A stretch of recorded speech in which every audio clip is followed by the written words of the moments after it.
We are back in Minneapolis, and even in the 45 minutes that we've been out here in the sub-zero temperatures on Nicollet Street, there has been developments on a number of stories we've been covering.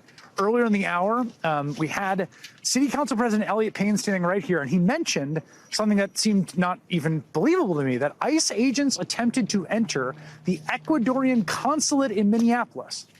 That country's foreign ministry is now confirming that story. We will work to find out more.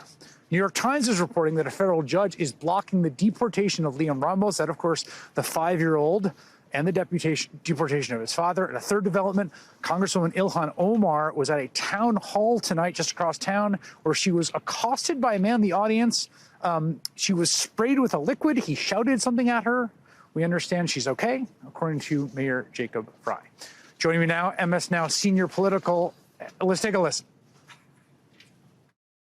DHS Secretary Kristi Noem must resign or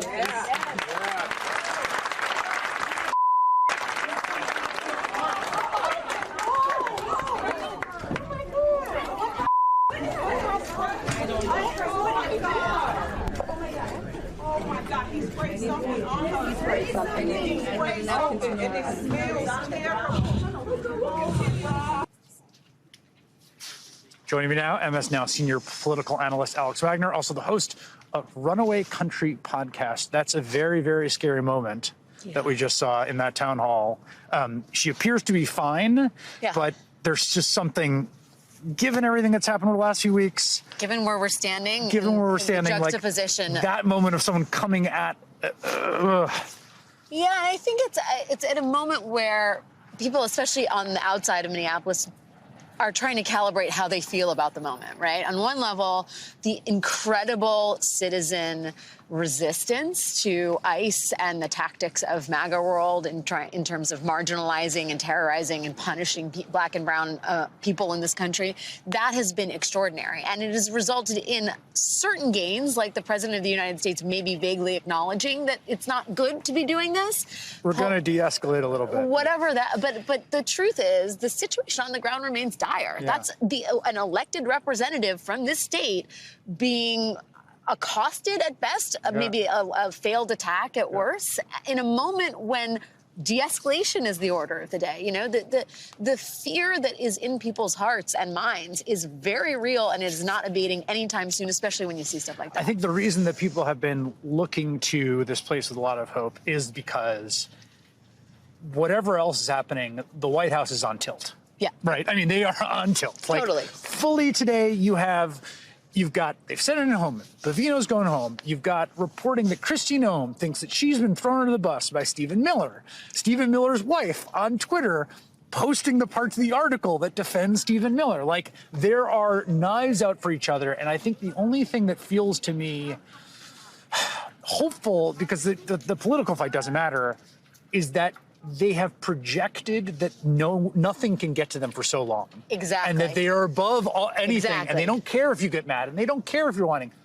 It matters now. Like, it matters. Every act of resistance, every protest, every video, all of it is having the cumulative effect that it should, which is it is stirring people in Washington into action, and it is making the White House slightly afraid of its own brutalizing tactics. Even these things we used to see that were like the scripts of how a scandal would play out, that were completely absent in the first year. Yeah. They would do things and you'd look around and be like, no one's gonna call for an investigation here? Yeah. Like, your crypto scheme or whatever? Now it's like, oh, okay, some Republican, like, again, it's not the biggest thing in the world. Just like the Republican senators saying there has to be an investigation. And we're talking like red state Republican senators. I mean, it's the bare minimum. I'm not trying to like say how great it is. We're not putting too fine a gloss on it. Right. But the fact is, I mean, and I think I don't think we should look at this in a vacuum. First of all, I do think the Democrats in Congress shutting down the government over health care and saying this is a fight worth having and doing it for 43 days was planting a flag in the ground and saying we are willing to do this. We are willing to walk the walk on principle. Now, it didn't, and at the same time, Republicans have proven completely incapable, impotent in terms of actually lowering health care costs and dealing with the central problem of this administration, which is affordability. But the fact that at least congressional Democrats were willing to to do some serious stuff on principle matters in the fight ahead on ICE funding and DHS, right? It has set the table That's for a that. great point. And the fact that you have no King's rallies across the country, the fact that the citizenry is engaged, and the fact that people have not allowed MAGA to divide them, but have instead said, we are doubling down on inclusivity. We are doubling down on the sense of community that you've been trying to shatter for years. And we are going to do it to our own peril, at the risk of our own lives, is an incredible signal to the White House and to this administration that they will be held accountable. You're also seeing this thing that, again, used to be a part of politics where people getting uneasy, right? Like Mike Lawler, who's like a frontline member, he writes his op-ed in the New York Times being like, this isn't looking so good. And Tom Tillis, and I saw the woman who's the head of Latinas for Trump in Florida today saying, this is going to cost us the midterms. Like, again, the big question is how much public opinion matters, how much civil resistance matters, how much organizing matters. They want to pretend that it doesn't matter at all. And what I think we're seeing is like, it does matter. Chris, it still does matter.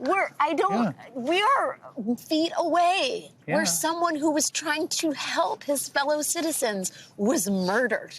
And just literally trying to re-engage on the most basic human level. Was literally intervening on behalf of two people that were near him who were being shoved to the ground. These are the stakes, and these are the lengths to which people are willing to sacrifice their lives in the name not of anything other than community. I mean, it is an extraordinary thing. There was this sense, this sort of stunned silence and paralysis that happened. A lot of people, a lot of good people, I think, kind of were like, I'm out after Trump got reelected. Like, and there's just something that's happened in the consciousness of the country the last few days where it's just like people are like, I mean, everywhere, like the golf Reddit, like, you know what I mean? Right. Like golf TikTok is like cat video, like everywhere. cat Everyone is just Instagram. like, this is not okay. Well, I think in part because it's not happening in some circumscribed areas of cities to some certain communities. It is in residential areas. It is at hospitals. It is at schools. It may not be your child that's getting deported, but it's someone in their classroom. Even if your child's school isn't affected by it, your child knows about it and is scared about what's going to happen to his or her friends. Everyone on the PTA WhatsApp is getting together every morning to go stand arm in arm out the school. Alex Wagner, it's great to have you here. Thanks for being here, buddy. Since federal immigration agents began surging into Minneapolis, regular citizens have taken it upon themselves, like in other cities, to form groups they're calling ICE Watchers, and that keep tabs on known and suspected DHS vehicles and then film and record encounters, just as Alex Freddie was doing when he was killed by Border Patrol agents right here on Saturday. Today, I got the chance to ride along with ICE Watch volunteers on their patrol and learn about what they face when they encounter federal agents. Now, we're not going to show their faces to protect their identities. Our drivers are two individuals who came out with us this afternoon. They told us what they've seen over the past 3 months. What have your interactions been like when you have been around ICE or CBP, grabbing people or out? Yeah, it's pretty mixed. It can often be a really volatile, high tension experience, and it just kind of depends. Matchstick, if you want to jump in at any point, let me know. But we've seen them, like, a common move is wrapping their arms around people's necks and like throwing them to the ground from the back. Sometimes they're just like, back up, you know. There's You're saying doing that to observers? to observers, yeah. Okay. yeah. And sometimes they'll yell at you back up. Yeah, they're relatively forceful, Yeah. even if they're not like physically forceful. Yeah. But there's also been times where they couldn't care less about if we're there and aren't talking to us or just ignoring us. That's interesting. Yeah, it depends on the number of observers, I think. Yeah. I also think that they tend to be more amped up and a little bit more aggressive and care about our presence when I was there. Oh, that's interesting. Meaning when he is like physically present with them, or just like, yeah. Huh. Yeah, So they're also you've very, experienced that. yeah, they are kind of taunting, you know, like Yeah. they'll make fun of people's clothes. Have you personally encountered either of you like them deploying any kind of agent, like Yeah. tear gas? Almost every time. Really? There's only been one time. Almost every time? Almost every time. Yeah, absolutely. There's like tear gas and pepper spray. Yeah. So it's like a kind of a go-to move. I think there's been maybe 1 or 2 responses I've been to where they didn't deploy it. One was because I was the only observer on the scene watching an abduction, and I was whistling and recording, and it was like, you know, a barking dog. It was like it just didn't faze them. Right. And then they got in the car and went, and there was nothing I could do. And then the other one was, there weren't very many observers. There were probably 10 to 15 of us. And they were asking us to back up. They were setting a perimeter for us. And then some of the observers were insulting the agents and telling them to get out and stuff. And it wasn't until they were driving away, one of the agents in the backseat of a car, like, he didn't throw it, but he had a canister, and he did this. He almost didn't talk to us at all the whole time he was there. And then he just, like, tried to freak us out or psych us out or something. Those are the only 2 times I've not seen. Every other time they have deployed.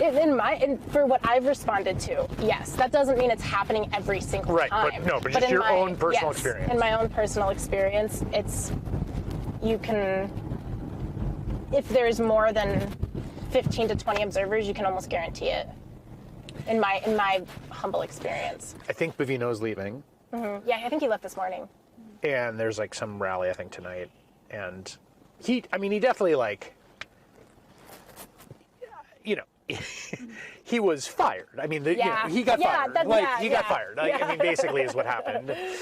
He might retire. Right, yes. They've gone to great lengths to, like, obscure the fact that, like, he got canned. Yeah, totally. Yeah. And I wonder if does that feel like a victory?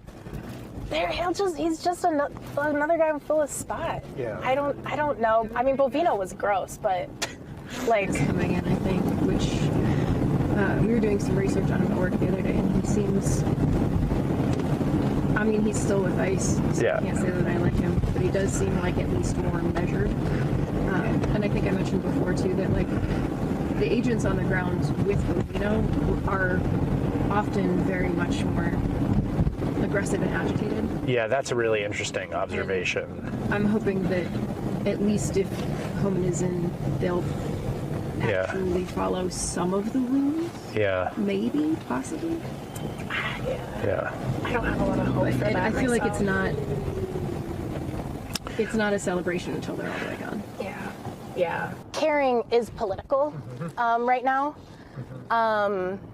And so they are deeply related. Yes, obviously. But at the same time, the majority of people's motivations aren't F this administration or most people are just like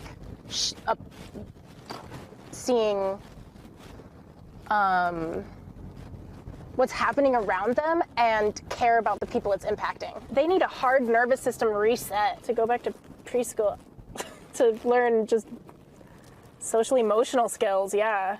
I do feel like very few people learned the golden rule in kindergarten. Treat others the way you want to be treated. Andrew Fallstrom is one of those ICE watchers and a lead organizer of Defend the 612, the rapid response group which brings together volunteers in Minneapolis to patrol, protect, and improve their community during this period.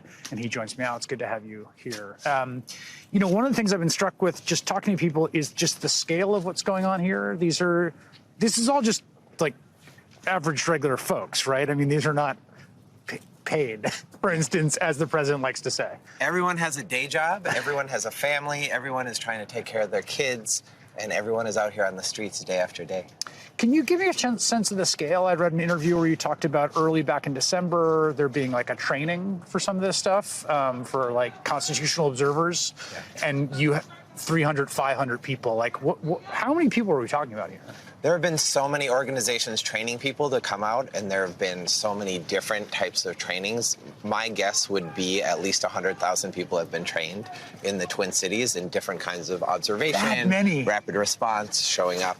I have never been more proud of the people of Minneapolis because in one voice, everyone has come out to do the same thing on the streets. There is this tremendous social infrastructure that has been built up. I was seeing a little bit of today of just like dispatch and, group chats and people, different turf for patrols. Like, how did this all get made?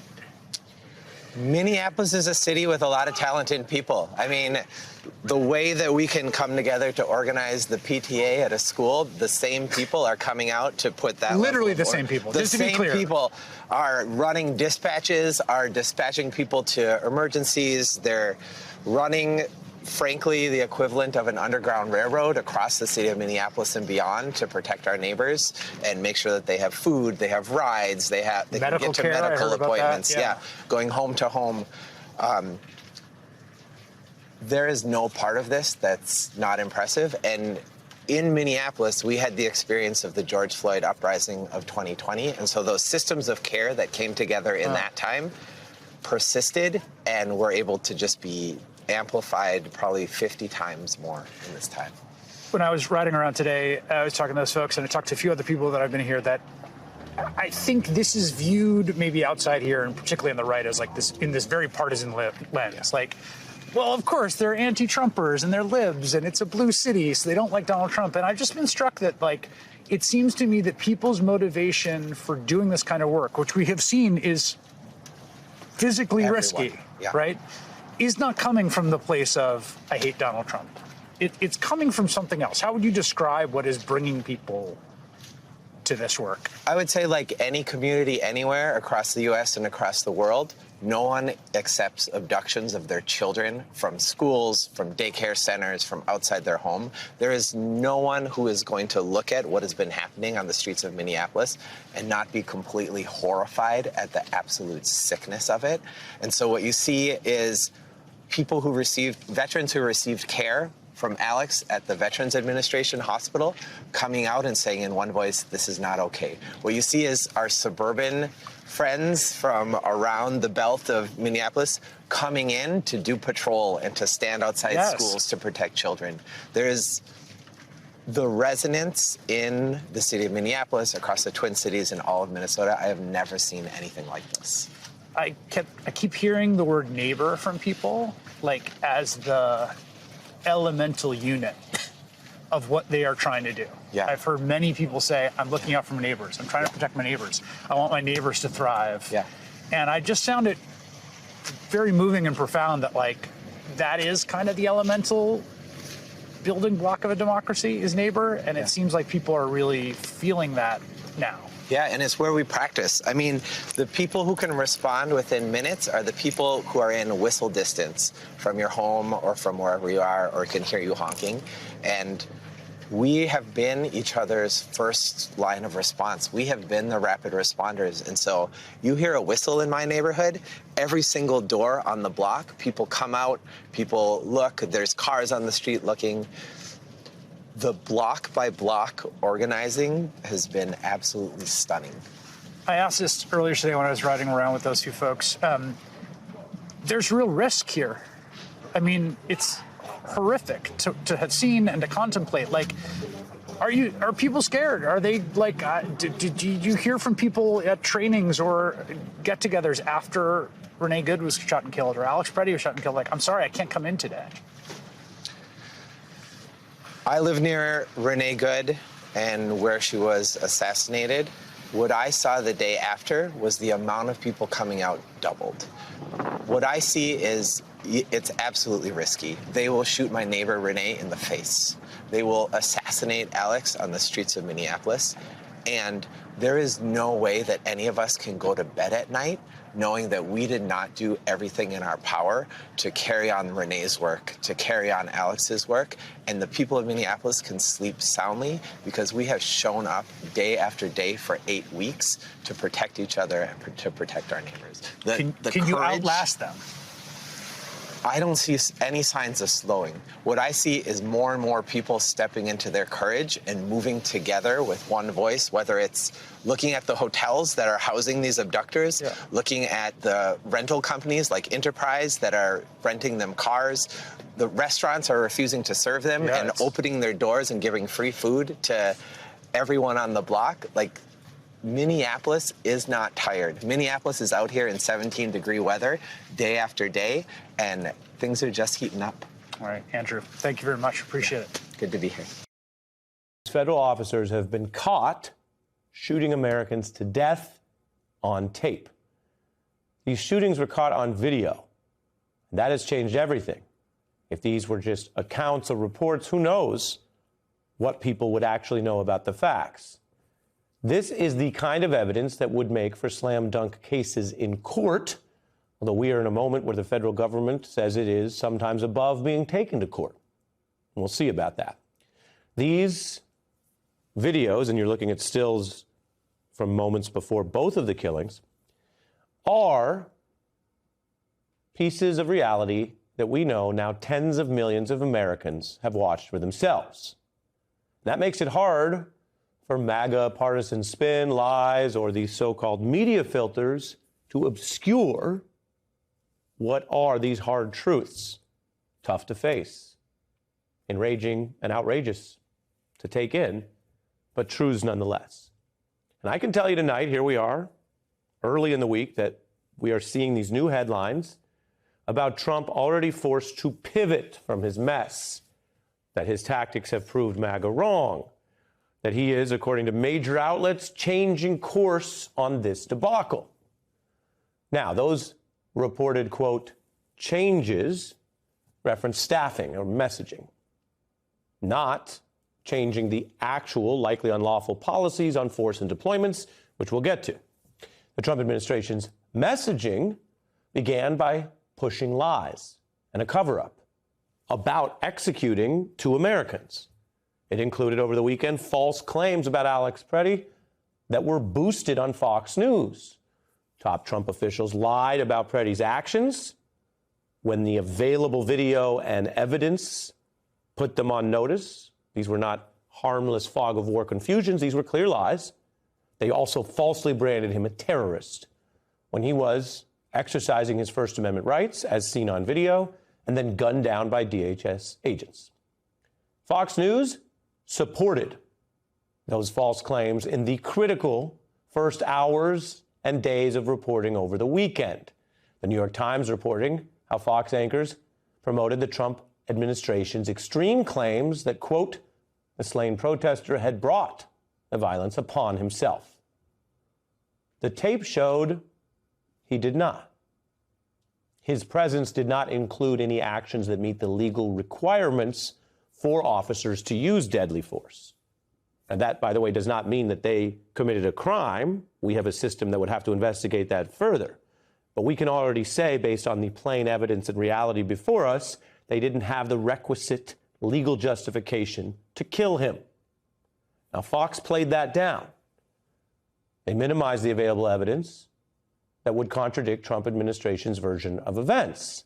And the Times did a full review of Fox's weekend coverage, concluding most of that Fox News reporting on the shooting incorrectly supported the administration's misleading initial claims, the sort of Orwellian official version of this government killing.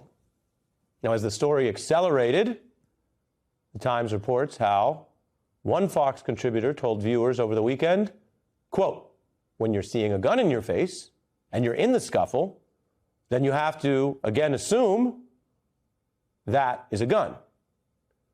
Preddy did not point a gun in anyone's face. Fox also featured another guest on air who asserted that Preddy, quote, put agents in a situation where they had to use deadly force, the Times reported. That is legally false. That coverage, that tone, was common on Fox over this weekend. It was misleading, to say the least. It failed to accurately reflect the available video or documented legal standards, which journalists and lawyers know because we've covered many use of force stories. Viewers relying on that coverage were being told this incident wasn't even a close call, that basically agents responded to a gun in their face. So they responded with their own guns, that they were countering a, quote, terrorist, someone who was dangerous and breaking the law. The evidence does not support that. Freddie was seen exercising his First Amendment rights and then helping a woman and then not breaking any gun laws because, as many Second Amendment fans knows and every lawyer knows, there are many parts of this country where you may legally exercise what are your constitutional Second Amendment rights. And that can include carrying a weapon. And it is not legal for the government to execute you for exercising that right. And perhaps people on Fox were aware of that line and felt the need to stretch. Only they can explain why they falsely suggested there was a gun in the face of the agents when there was not. Now, this is a network that already surrendered in one of the most costly defamation cases in American history when they were echoing Trump's lies after he lost the 2020 election. So quite a showing to go out there on behalf of Trump again with these statements that were not all true. And not only that, it didn't even last a week.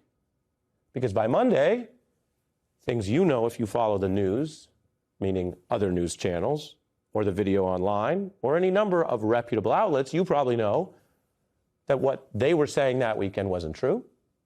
And this video evidence, plus the pushback, plus objections from Republicans, led Fox and its guests to start backing off those misleading claims. We have some new reporting tonight as part of our special report, and I want to read it to you. Trump basically saw that the misleading claims were failing on TV. The Wall Street Journal is now reporting that Trump's concerns grew as cable news commentators picked apart comments made by his top officials, with even some of his allies noting on TV their words were not supported by the video. And that fed Trump's worry that, quote, his administration looked chaotic, not strong, leading him to change course, a stunning shift, the Journal suggests, on a policy that's core to his political identity. So for Fox audience, just think about if that was your source of information. Viewers who watched Saturday tuned back in to find a contradicting presentation of reality by early this week. And that brings us to some video you also have to see. While we don't make it a practice here to re-air a bunch of misleading claims, unless there is a strict reason or accountability or reporting, I'm going to show you not the weekend stuff, but what we got to by early this week, as contributors and even some hosts took this all in, contradicted their own channel over the weekend, and this is how they've sounded this week. I do believe that there was an unforced error with regard to the administration and their initial accounts of this shooting. Those accounts are not borne out by those videotapes. I think that the extravagant statements by these DHS officials, ICE officials, and the DHS secretary over the weekend didn't play well. It is politically disastrous for the president and also not the kind of civil society we need to live in. Now, is ICE perfect? They're not. Can they do a better job? They can. Do I think that, some of the optics at times, do I think that going into Home Depots and arresting people there is a good idea? I don't. We certainly should not be labeling him as being a domestic terrorist who is going to execute cops. There's no evidence to support that. Such polling as there is, Brett, suggests that people think ICE and DHS have gone too far, and they're not winning the PR war in Minnesota. That's the pushback on Fox. Other outlets in the conservative universe saying Trump should fire Kristi Noem. More Republicans disagreeing with this policy, expressing concern with the administration's falsehoods, that they're not even recognizing the tragedy of these Americans killed. Trump's approval on these issues crashing to lows shows that he's also lost some Republicans and independents writ large, no matter what they're watching. Now, Trump is only pivoting on message and maybe personnel. He is not pivoting on any policy here as they continue to send militarized policing to areas that Trump views as his political domestic opposition and urging on potentially violent, lawless attacks on human beings. Remember, Trump is doing this in certain places while avoiding using these exact tactics in some of the places in our country that have the most undocumented people, like Texas, which adds to the evidence that this is a politicized abuse of the power to police, to patrol, to detain, or kill. but it's one that he wants to use in this way and wouldn't subject what he sees as his supporters or fans to. So a pivot on staffing is not much, and even that is already feeding a MAGA divide. Trump vet Steve Bannon worries Trump is blinking in what they view apparently as a political battle. So this to them may be about showmanship and not the claimed goal of deportations. I don't think you can call this anything but the White House blinking. When Gil Scott-Heron said the revolution will not be televised, he meant he didn't think corporate media would broadcast any truth from the streets, from the protests. And his critique applied in so many ways. Some of that, though, is now breaking through. And the poet Nas warned in his song about propaganda, quote, "What's a fox characteristic? Slick, censored misinformation, pimp the station, overstimulation. The sly fox locked in an idiot box. When is this ignorant crap going to stop? They monopolizing news, your views, and the channel you choose." Bars. Because artists who are in touch with what we might call the community, the revolution, as Gil Scott-Heron put it, the streets, they have seen the truth lied on so many times, from the line policeman all the way up to the top of the government. They have warned us. And yet here we are at a breaking point, one that stretches from our lived reality to those trying and sometimes now failing to lie to us about this reality we're living in, whether it is legal, whether it is moral, whether it is acceptable. Minnesota is abiding by the law as written. We under the 10th Amendment, the federal government doesn't have the authority to convert us into its deputies.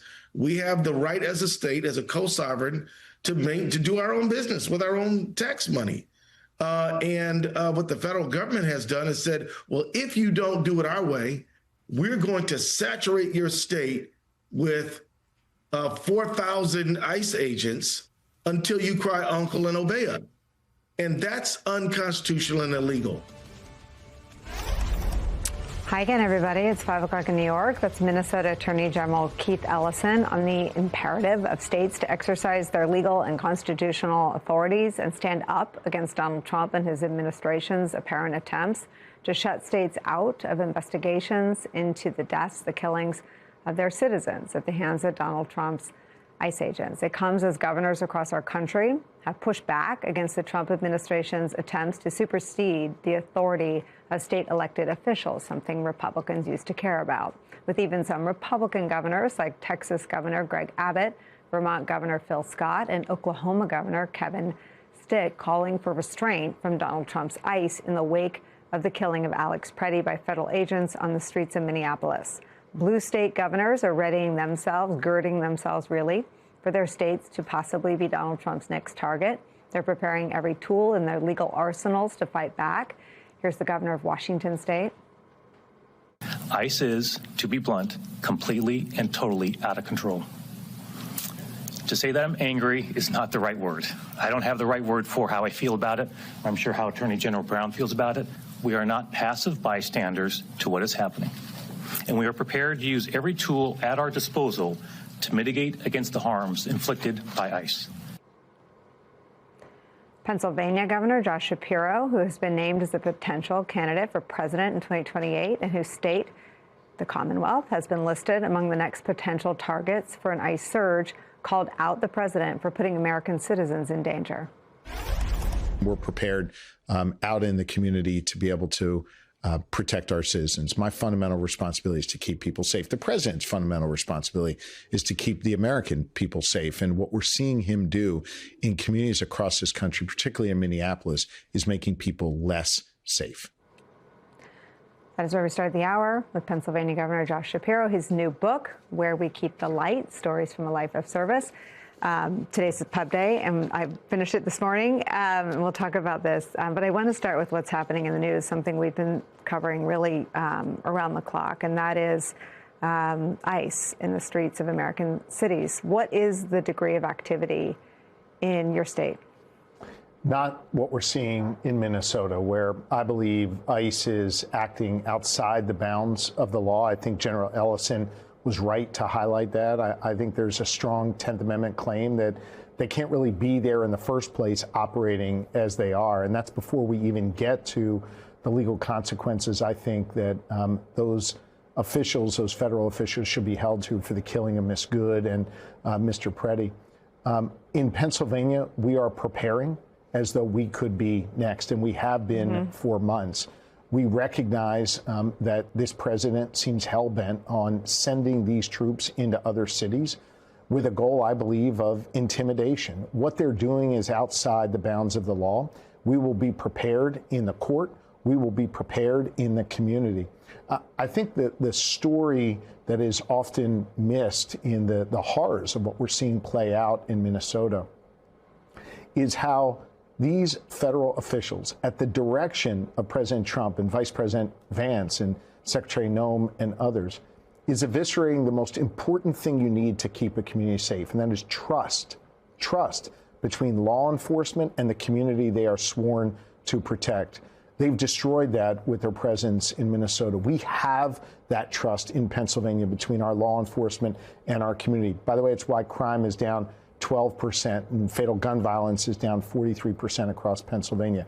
That trust is sacrosanct. We're going to continue to do everything we can to protect it, to stand up to the lawlessness of this administration, to stop the chaos and cruelty that we're seeing in Minnesota and elsewhere from coming to Pennsylvania. Do you agree with your fellow governor's assessment that ICE is out of control? There's no question that this mission is compromised and the mission needs to be terminated, period. I think there's three ways to terminate it this week. Number one, Minnesota officials going to court to explain how this action is outside the bounds of the law. Number two, the Congress of the United States on Friday has to vote. It seems like there is a bipartisan consensus coming together to be able to put some guardrails around ICE spending. They need to do that this week. And number three, the people need to continue to speak up. I think what we're seeing is an administration on their heels. You mentioned even Governor Greg Abbott of Texas now calling into question the president's conduct. I'm not sure he's doing that out of the goodness of his heart. I think it's because he's hearing from the people. And so the people need to continue to speak up peacefully, but make sure that their voices are heard. Those are three concrete things that can be done this week to stop what we're seeing in Minnesota. Can you imagine being the governor and finding out that not one, but two of your citizens in your state's biggest city were shot and killed by ICE? They moved within 17 days. Renee Nicole Good and Alex Preddy were shot and killed. Is there anything, with sort of the benefit of hindsight or of watching the state go through sort of the crucible of this first, that you would do differently? Look, I think we have learned a lot from what's happened in Minnesota, so that if they were to deploy troops to Pennsylvania, Philly, Pittsburgh, anywhere in our Commonwealth, that we've been able to have the benefit, if you will, of hindsight to learn and know what we would do in court, what we would do from a law enforcement perspective, what we would do with the Guard, and what we might do otherwise. I'm obviously not going to get into those specifics here. I will tell you as a governor, my primary just to protect and preserve an element of surprise if they come, or are they just... To make sure we're keeping all of our options open to protect our citizens. Look, at the end of the day, my fundamental responsibility, and this is true of the president, it's true of any governor, it's true of any mayor or executive, is to keep people safe. And to know that the federal government is the reason why people aren't safe in your community. I mean, this is not okay, what we're seeing, and we need to stand up to it. I would also just state, and I base this only on publicly available video and information I've seen. I do not have the background that General Ellison has in Minnesota, but based on what I saw of the killing of Mr. Preddy, I'd charge voluntary manslaughter in that case. I would charge obstruction of justice. And if the federal government was coordinating the effort to obstruct justice and to destroy the crime scene, I'd charge conspiracy.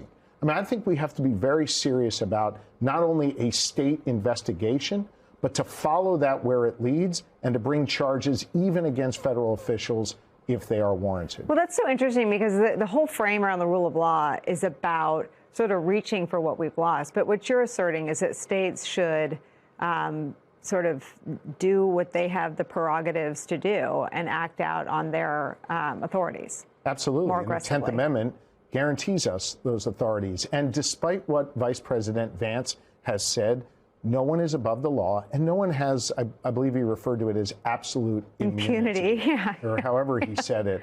I mean, he's just wrong on the law. Pardon me. He's wrong on the law.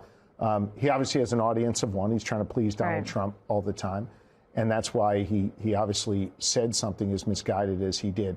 The bottom line here is there needs to be a full investigation led by the state, and charges need to be brought if they are warranted. No one is above the law. Well, and those charges would be immune from Donald Trump's sort of pardon fetish.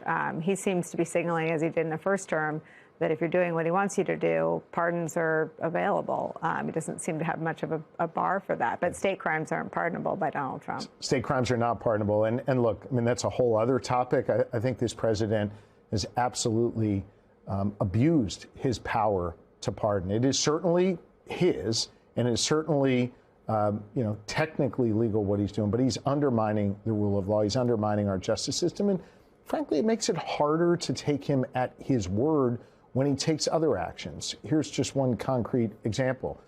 You go set the pretext for taking Maduro out to be about combating drugs in this country, and then you pardon the former Honduran president, who was one of the biggest drug runners across the globe. I mean, you're calling into question the very foundation of your argument when you exercise your pardon power that way. You want to claim, here's another example, you want to claim that you're the party of law and order. You want to claim that you're the party that supports law enforcement, as they do oftentimes, led by Donald Trump. And literally the first signature you affix to a document in your second term as president is to pardon the people on January 6th who assaulted cops? Come on. Look, I think what we're seeing more and more is a Democratic Party, particularly the way in which we respect law enforcement in Pennsylvania. We're the party of law and order. And I think it's nonsense for Donald Trump and his allies to assert that any longer, given their record on pardoning those on January 6th, given their record on Minnesota, given their record on these extensive pardons.